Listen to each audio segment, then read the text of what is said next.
की दशगात्र, तेरहवीं बरसी आदि के नाम पर अग्नि संस्कार करने वाले व्यक्ति के साथ ही मृतक परिवार के जीवित अन्य सदस्यों की वास्तविक दशगात्र तेरहवीं बरसी हो जाती है।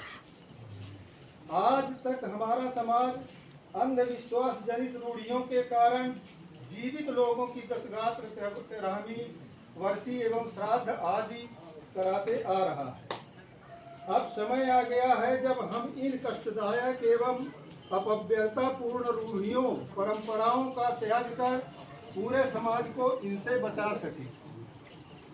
इन्हीं रूढ़ियों का दूसरा पहलू यह है कि घर का स्वामी अपने प्रत्येक परिवारजनों की भलाई के लिए अपना पूरा जीवन खपा देता है, सदा अपने परिवारजनों की भलाई के लिए चिंता करता है, तदनुसार सारा जीवन कठिन से कठिन कार्य करता है।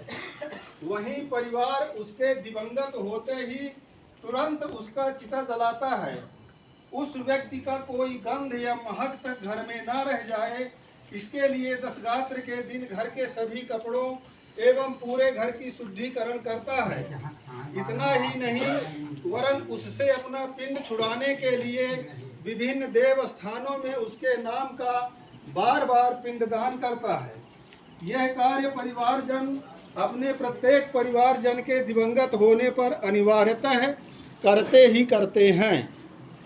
समाज में अंधविश्वास जनित परंपराओं के कारण ही मृतक का पूरा परिवार सूदक में माना जाता है, अर्थात परिवारजन सभी दशगात्र तक अद्भुत रहते हैं।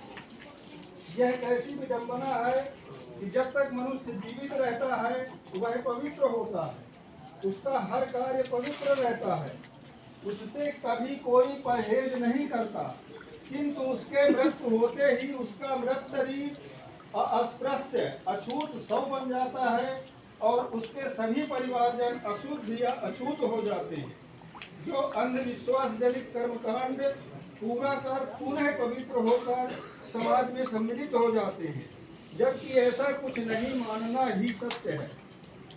यहाँ पर एक और तथ्य जो प्रत्येक विवेकशील मनुष्य को सोचने के लिए मजबूर करता है कि हमारे वेद शास्त्रों के अनुसार इस धरती में पिंडज, अंडज, स्वेदज एवं पृथव्यज 4 प्रकार से जीव पैदा होते हैं। इसे सारा जगत भी मानता है।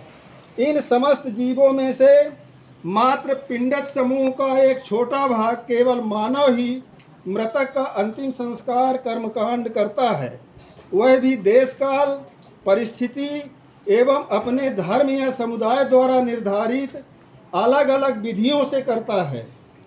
क्या सबके कर्मकांड का परिणाम एक ही होता होगा? पिंडज समूह के शेष पिंडज एवं पूरा अंडज, स्वेदज एवं पृथव्यज प्राणियों का अंतिम संस्कार किस प्रकार होता होगा? क्या वे भी मनुष्य की तरह स्वर्ग या नरक में जाते होंगे?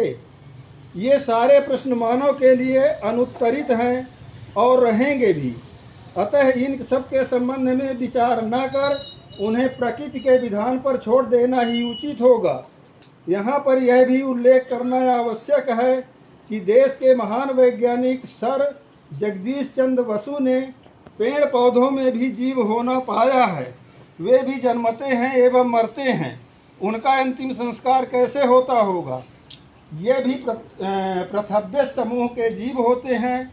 मेरा मानना है कि इस संबंध में सही जानकारी दे पाना किसी भी मनुष्य के वश में नहीं है, यह कल्पित ज्ञान से परे है। उपर्युक्त सामाजिक समस्या से निजात पाने के लिए समाज द्वारा आयोजित विभिन्न सम्मेलनों में प्रस्ताव पारित किए गए हैं। कौन कौन से प्रस्ताव हैं? बिंदु क्रमांक 1, पूर्व में प्रचलित प्रथा के अनुसार मृतक के शव की अंत्येष्टि अग्नि संस्कार कर यह शव को धरती में समाहित कर पूरा करें। दोनों सिस्टम है, हम उन्हें दफना भी सकते हैं और जला भी सकते हैं समय के अनुसार। दूसरा बिंदु है अंतिम संस्कार करने वाले व्यक्ति को अलग पहचान देना, अर्थात वह लोटा और सरौता लिए बिना सिले कपड़े पहने अलग थलग खाए, सोए एवं बैठे। इन सब संबंधों से उसे मुक्त कर अन्य परिजनों की तरह साथ में रहे, कोई प्रतिबंध ना रहे, ऐसा करना उसके मानसिक स्थिति को सामान्य बनाने का तरीका है।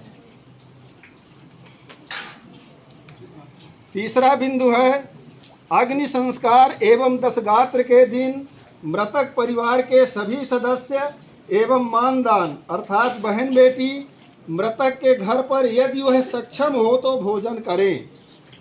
चौथा बिंदु है अग्नि संस्कार के दिन के बाद तथा दशगात्र के पूर्व अर्थात 8 दिन तक मृतक परिवार के लोग सभी मानदान क्रमशः मृतक के भिन्न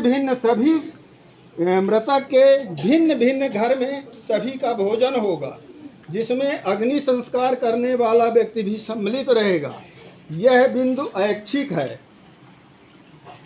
इन 10 दिन भोजन सादा रहेगा, अर्थात बिना किसी परहेज के चावल दाल रोटी सब्जी एवं सलाद परोसा जाए, भोजन दोनों वक्त किया जाए।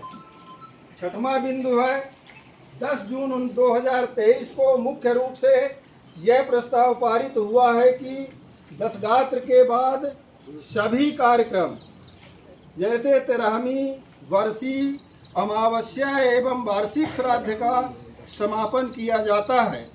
यद्यपि ये सभी कार्यक्रम ऐच्छिक रखा गया है, जो जबरदस्ती करना ही चाहते हैं तो करें, कोई सामाजिक प्रतिबंध नहीं रहेगा। पूर्व के सम्मेलनों में प्रस्ताव पारित हो चुका है कि घट नहीं बांधा जाए तथा 13वीं एवं वर्षी के दिन ब्राह्मण भोज नहीं कराया जाए। अस्थि विसर्जन का कार्य अस्थि चुनने के बाद सुविधानुसार कभी भी मृतक परिवार से 2 या 3 लोग मिलकर गंगा में अस्थि विसर्जन करेंगे। विधवा महिला का मुंडन नहीं होगा। अन्य श्रृंगार साधनों का त्याग करना उक्त महिला की इच्छा पर निर्भर होगा। दशगात्र के दिन घाट पर केवल मृत महिला के मायका से एवं मृत पुरुष के ससुराल से ही अंतिम संस्कार करने वाले व्यक्ति के पहनने के लिए कपड़ा लाया जाएगा। शेष लोग वस्त्र न दे करके यथा उचित उन्हें मुद्रा दें। मृतक के यहाँ शोक संवेदना जताने के लिए आने वाले सभी स्त्री एवं पुरुष कम से कम 10 रुपये अवश्य दें। 10 रुपये से अधिक भी दिया जा सकता है, किंतु यह 10 रुपये से अधिक राशि मृतक परिवार के मुखिया को अलग से दें। दशगात्र के दिन बिना किसी ताम झाम के आगंतुक का स्वागत केवल पानी एवं पान से करें। अन्य कोई खाद्य या अखाद्य वस्तु न परोसा जाए, अर्थात फल रेवड़ी फूट आदि चाय नाश्ता वितरण न कराएं। 13वां है बिंदु 13वीं के दिन का तिलहाई प्रथा एवं पगड़ी रस्म का समापन किया जाता है। पगड़ी रस्म वही कहलाता है ना, दुआर जो द्वार वाले आते हैं पगड़ी बांधते हैं पान खिलाते हैं। तालाब या घाट का कार्य अधिकतम 12 बजे से 1 बजे दोपहर तक पूर्ण करने का प्रयास करें। और अंतिम बिंदु है 15वां, ध्यान रहे कि मृत्यु संस्कार करना कोई उत्सव नहीं होता, अतः अंतिम संस्कार संबंधी सभी कार्य बिना किसी ताम झाम के मितव्ययिता से पूर्ण करें। ये हमारे समाज के माननीय 4th संस्करण है ये, और चारों में ये बातें लिखी हुई हैं। मैं क्षमा चाहूँगा इस बात को आज मैंने क्यों यहाँ पर माने एक दृढ़ता किया है कि हम इस बात को कहीं भी जा कर के नहीं बता सकते, न सभी लोग सम्मेलन में जा पाते हैं। तो इसे हमें समाज में, ऐसे समाज में इनको बताना चाहिए और जहाँ से अधिक हो सके हमें इसका पालन करना चाहिए। अब हमारे लगभग 75-80 वर्ष की माँ श्रीमती स्वर्गीय द्वसियाबाई पटेल जी आज हम लोगों के बीच नहीं हैं। उनके पति माननीय छविलाल पटेल जी हैं। इनका मृत्यु 15 अगस्त 2025 को हुआ। इनके 2 पुत्र हैं, श्री सुरेंद्र पटेल जी जो शिक्षक हैं, श्री मनोज पटेल जी एवं इनकी 3 पुत्रियां हैं, श्रीमती मुन्नीबाई पटेल, श्रीमती उर्मिला पटेल, श्रीमती चंद्रकली पटेल। सभी शादीशुदा हैं, भरा पूरा परिवार है। इसके बावजूद भी उनके न रहने पर परिवार में अभी हम आप सब लोग देख रहे हैं कि कष्ट तो है, नहीं तो न रोते। तो बहुत कष्ट हुआ। इसके लिए मैं कुदरत से कामना करता हूं कि उनको इस कष्ट को सहन करने की क्षमता प्रदान करे। और आप सभी सम्मानित महानुभावों से, वंदनीय माताओं बहनों से आग्रह करूंगा कि अपने स्थान पर खड़े होकर के और उन्हें क्षणिक मौन श्रद्धांजलि देने का कष्ट करें।